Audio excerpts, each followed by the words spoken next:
ফেরাউনের যে লাশ আছে না, ফেরাউনের লাশ কিন্তু আবিষ্কার হয়েছে বেশি দিন না, 1898 সালে। এবং আবিষ্কার হওয়ার তার প্রায় 77 বছর পরে 1975 সালে ফ্রান্সে নিয়ে গেছে ওই লাশ।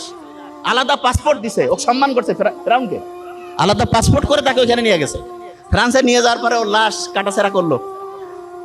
খুব দামি জিনিস তো, কত হাজার বছর ধরে আছে। তারপরে দেখে ওর ফুসফুসের মধ্যে পানি, এবং তার শরীরের মধ্যে যে চেঞ্জটা, ওইখানকার যারা হচ্ছে ফরেন্সিক মানে ডাক্তারদের মধ্যে একটা টাইপ আছে, তারা মানুষ মারা যাওয়ার কারণ কি ব্যাখ্যা করে লেখে, ফরেন্সিক মেডিসিন। তারা লিখলো যে এর হঠাৎ করে শ্বাসরোধ বন্ধ হয়ে পানিতে ডুবে মরছে। আল্লাহ বলছে না যে তোমার লাশ আমি অবিকৃত রাখবো। যতগুলো ফেরাউন কিন্তু একটা না, বহুগুলো ফেরাউন আছে। জানেন কি এটা? যখন বাংলাদেশের প্রধানমন্ত্রী প্রেসিডেন্ট থাকে না, এরকম মিশরের যে হেড তাকে ফেরাউন বলে। অনেকে মনে করে এটা বোধহয় কোনো লোকের নাম। নো।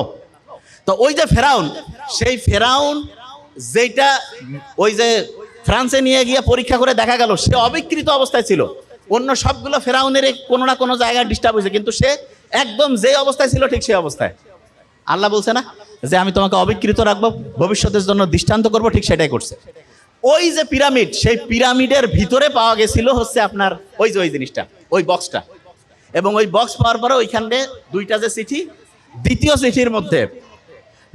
চিঠির মধ্যে কি করছে? প্রথম কথা বলছে তুমি যে অবস্থায় আছো হাসি খুশি থাকো।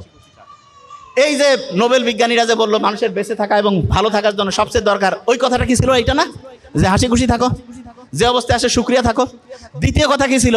দ্বিতীয় কথা ছিল ওইখানে লেখা আছে তোমরা পরিবারের বড় ছোট সবাই একসাথে থাকো।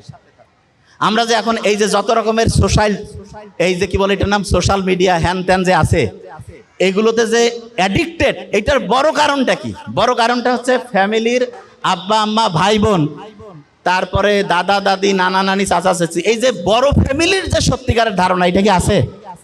এইটা থেকে দূরে চলে গেছি, এই জন্য ধ্বংস হয়ে যাচ্ছে।